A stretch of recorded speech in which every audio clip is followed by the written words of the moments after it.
নমস্কাৰ, মই মৰ্মিতা মিত্ৰ। ইতিমধ্যে আমি সকলোৱে গম পাওঁ যে আমাৰ উজনি অসমৰ অৱস্থা বহুতেই বেয়া আৰু সেইকাৰণে আমি সকলোৱে অকণমান উদ্যোগ লৈছোঁ আৰু উদ্যোগটো মানে সকলোৱে আমাৰ অসমৰ সকলোৱে যেনেকৈ পাৰিছে তেনেকৈ কৰি আছে, আমিও তেনেকৈ অকণমান চেষ্টা কৰিছোঁ। আৰু যোৱাকালি ৰাতি আমি ষ্টাৰ্ট কৰিছোঁ গুৱাহাটীৰ পৰা, মই মোৰ টীম মৰ্মিতা। আমি আজি ভিতৰৰ ফালে যাম, ভিতৰৰ গাঁৱৰ ফালে যাম, যিবোৰ ঠাইত মানে মানুহে একদম সুবিধা পোৱা নাই। মই গম পাইছোঁ যে ইতিমধ্যে আমাৰ ৰোড ছাইডত থকা কিছুমান মানুহে সাহায্য পাইছে, কিন্তু একদম ভিতৰৰ ফালে থকা মানুহবোৰে সাহায্য পোৱা নাই। আমি চবে আমাৰ ফালৰ পৰা যিখিনি খাদ্য বস্তু লোৱা হৈছে, যিখিনি মেডিচিন, চব যিখিনি বস্তু লোৱা হৈছে সেইবোৰ আমি দিবলৈ চেষ্টা কৰিম। যিমানখিনি পাৰোঁ তাৰপিছত শিৱসাগৰৰ ফালে ওলাই যাম।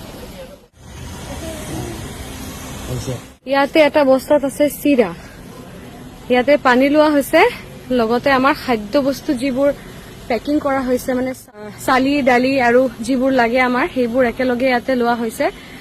এইটো আছে, লগতে ইয়াতে খুলিৰে পৰি যাব। আমাৰ টোটেল 5টামান গাড়ী গৈ আছে। ঠিক আছে ঠিক আছে, আমাৰ গাড়ীত আৰু বস্তু যাব, ডাঙৰ গাড়ীত, সেইকাৰণে ইয়াতে আৰু বস্তুবিলাক আমি ইয়াতে লৈ লৈছো। ইয়াতে আমাৰ পেকিং হৈছে, যিটো আমাৰ খাদ্য বস্তু, খাদ্য সামগ্ৰী আছে, লগতে কাপোৰ চাপোৰ গৈছে আৰু খাদ্য বস্তু ইয়াতেও আছে, এইবোৰ লৈছো। টোটেল আমাৰ 3-4টা গাড়ী গৈ আছে।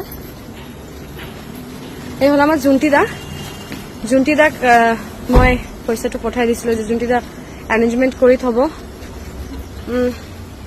ইয়াতে বিস্কিট আছে না, ইয়াতে বিস্কিট আছে, ইয়াতে মমবাতি আছে, যিহেতু ইলেক্ট্ৰিকৰ প্ৰব্লেম হৈ আছে তাতে 5 দিন 6 দিন মান পানী আছে। ইয়াতেও কাপোৰযোৰ আছে, আমাৰ আৰু মাল গৈ আছে। ইয়াতে মেচ বক্স আছে, চাবোন আছে, আমি যিখিনি পাৰিছো আৰু। নহয় দাদা, এনে লৈ লওঁ আমি, তাৰপিছত এইটো আকৌ তাতে ৰখাই দিলেও। আৰু এটা কাৰ্টন আছিলে ন,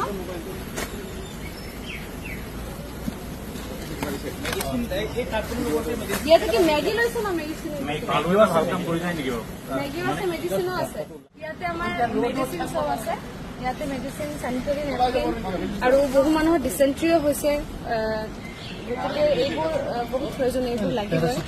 পেৰাচিটামল আছে ইয়াতে।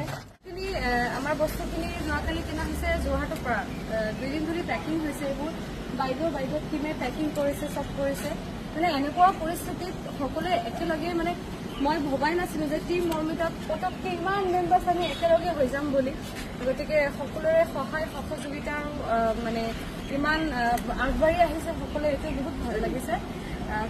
বলক আমি ইয়াৰ পৰা যোৰহাটৰ আশে পাশে যিবোৰ গাঁৱৰ মানুহে মানে বিধ্বস্ত অৱস্থাত আছে তাতে আমি আগতে যাওঁ, আৰু তাৰপিছত আমি শিৱসাগৰলৈ ওলাম।